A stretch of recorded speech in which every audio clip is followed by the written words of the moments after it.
जनसत्ता संपादकीय गति 110 शब्द प्रति मिनट। Be ready.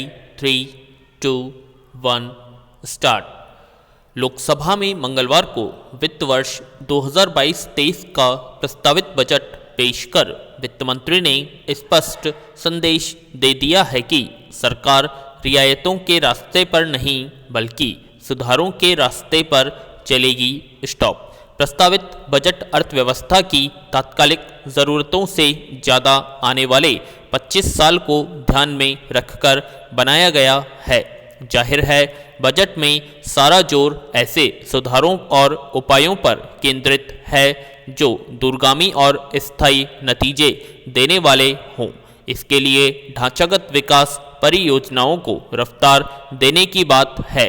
सड़क, रेलवे, हवाई अड्डा, बंदरगाह, सार्वजनिक परिवहन, जलमार्ग और आपूर्ति श्रृंखला को मजबूत बनाने पर काम होगा। इसके अलावा 25,000 किलोमीटर राष्ट्रीय सड़कें बनाने, नदियों को जोड़ने और 400 वंदे भारत ट्रेनें तैयार करने का काम भी इसमें शामिल है। कहा गया है कि इन कदमों से रोजगार के मौके भी बनेंगे, पर बजट में इस समस्या का कोई फौरी साधन नजर नहीं आ रहा कि मौजूदा बेरोजगारी से कैसे निपटें। इन सारे कामों के लिए बजट में पूंजीगत खर्च में 35% की बढ़ोतरी कर इसे 7.5 लाख करोड़ रुपए का प्रस्ताव है। ढांचागत क्षेत्रों के विकास में भारत की स्थिति वैसे भी कोई संतोषजनक नहीं है, इसलिए इन सब पर खर्च की ज़रूरत से इनकार नहीं किया जा सकता। पैरा। गौरतलब है कि हम ऐसे संकट भरे दौर से गुजर रहे हैं जिसमें अर्थव्यवस्था को पटरी पर लाने के लिए न सिर्फ दूरगामी उपायों बल्कि तात्कालिक उपायों की ज़रूरत कहीं ज़्यादा महसूस हो रही है। स्टॉप। उस लिहाज से देखा जाए तो जनता को फौरी राहत देने वाले बंदोबस्त कहाँ है। आयकर में कोई राहत नहीं देकर सरकार ने नौकरी पेशा तबके और मध्यवर्ग को निराश ही किया है। स्टॉप।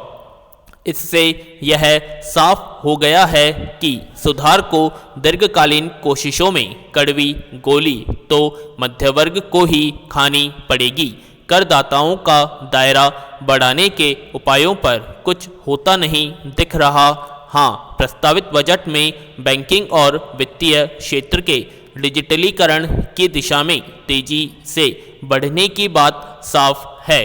डिजिटल करेंसी शुरू होगी। स्टॉप। इसके अलावा देश के 75 जिलों में डिजिटल बैंकिंग इकाइयां शुरू की जाएंगी।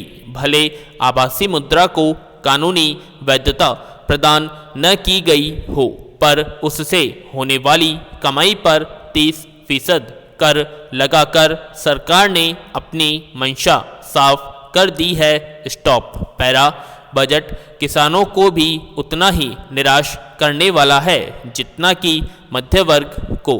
कहने को बजट में कृषि क्षेत्र के लिए योजनाओं का अंबार है, किसानों को हाईटेक बनाने पर जोर है, पर 80% से ज़्यादा किसान इतने छोटे और निर्धन हैं कि खेतों में ड्रोन से छिड़काव करने की तकनीक की बात उनके लिए बेमानी लगती है। स्टॉप। इस समस्या पर कोई गौर होता नहीं दिख रहा कि किसानों को उनका बकाया कैसे दिलवाया जाए। स्टॉप। अभी भी पश्चिमी उत्तर प्रदेश के गन्ना किसानों का पिछले सत्र का लगभग 1,500 करोड़ और चालू सत्र का करीब 7,000 करोड़ रुपए बकाया है। ऐसे में किसान बजट से कैसे खुश होगा। हाँ, रक्षा क्षेत्र को आत्मनिर्भर और मजबूत बनाने के लिए सरकार ने रक्षा बजट बढ़ा कर 5.25 लाख करोड़ कर दिया है। आने वाले वक्त में चुनौतियां कम नहीं है, पैसे का संकट है।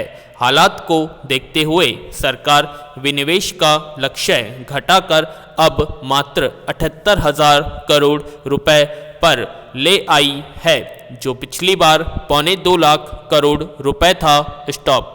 बजट को भले दूरगामी विकास वाला बताया जा रहा हो, लेकिन अगर महंगाई, बेरोजगारी जैसी समस्याओं का जल्द इलाज न हो पाए तो ऐसा विकास किस काम का।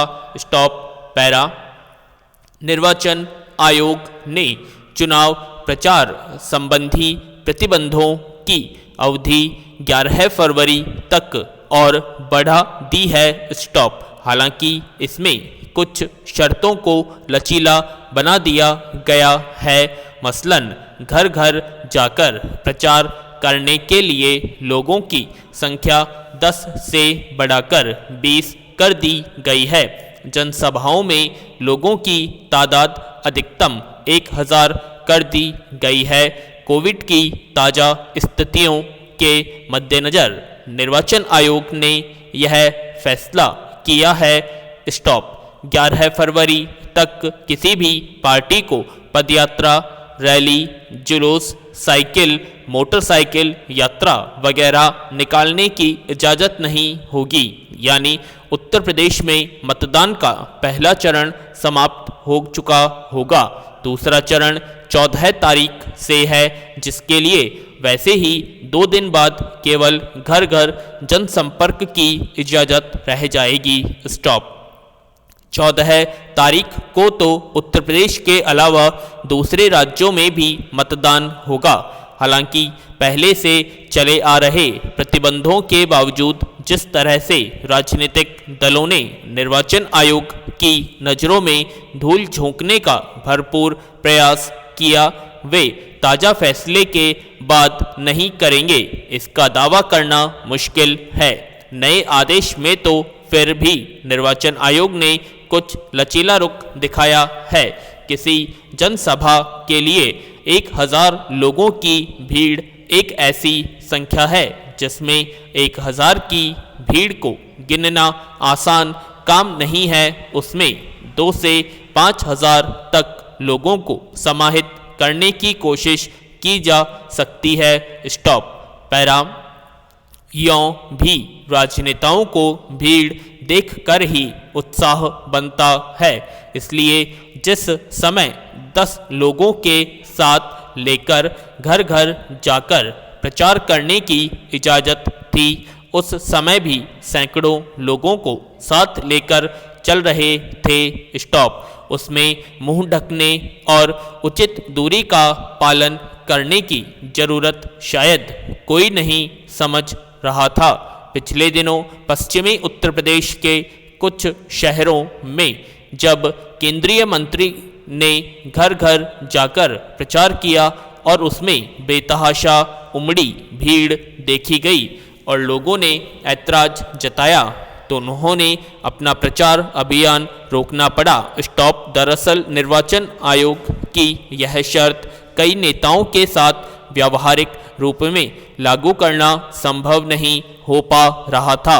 स्टॉप। राजनीतिक दलों के बड़े चेहरों के सुरक्षा इंतजाम में ही इतने लोग लगे रहते हैं कि उन्हें 10 की संख्या तक सीमित रख पाना संभव नहीं होता। स्टॉप। इसलिए मांग की जा रही थी कि प्रशासन को कुछ ऐसा इंतजाम करे जिससे भीड़ भाड़ को काबू में रखना आसान हो सके। शायद इसे भी ध्यान में रखते हुए निर्वाचन आयोग ने कुछ ढिलाई दी है। स्टॉप। पैरा। यों कोरोना के मामले अब पहले से कम दर्ज हो रहे हैं, पर चिंता की बात है कि इससे होने वाली मौतों का आंकड़ा निरंतर बढ़ रहा है। इसलिए इसे लेकर किसी भी प्रकार की लापरवाही खतरे से खाली नहीं मानी जा सकती। ऐसे में जिस तरह राजनीतिक दल प्रचार में नियम कायदों को ताक पर रखते देखे जा रहे हैं, वे नए नियमों के बाद कुछ और छूट लेने का प्रयास करेंगे। मतदान की तारीख जैसे जैसे नज़दीक आती है, राजनीतिक दलों में प्रचार की होड़ बढ़ जाती है। स्टॉप। इसलिए वे निर्वाचन आयोग के दिशा निर्देशों की धज्जियां उड़ाने से शायद ही बाज आएं, मगर निर्वाचन आयोग से अपेक्षा है कि जब उसने नियम बनाए हैं तो उन पर अमल भी कड़ाई से सुनिश्चित कराएं स्टॉप, वरना उसकी ढिलाई पर पहले ही अंगुलियां उठती रही हैं। इस बार मामला बड़ी आबादी की सेहत का है, इसलिए इसमें किसी प्रकार की ढिलाई नहीं बरती जानी चाहिए स्टॉप।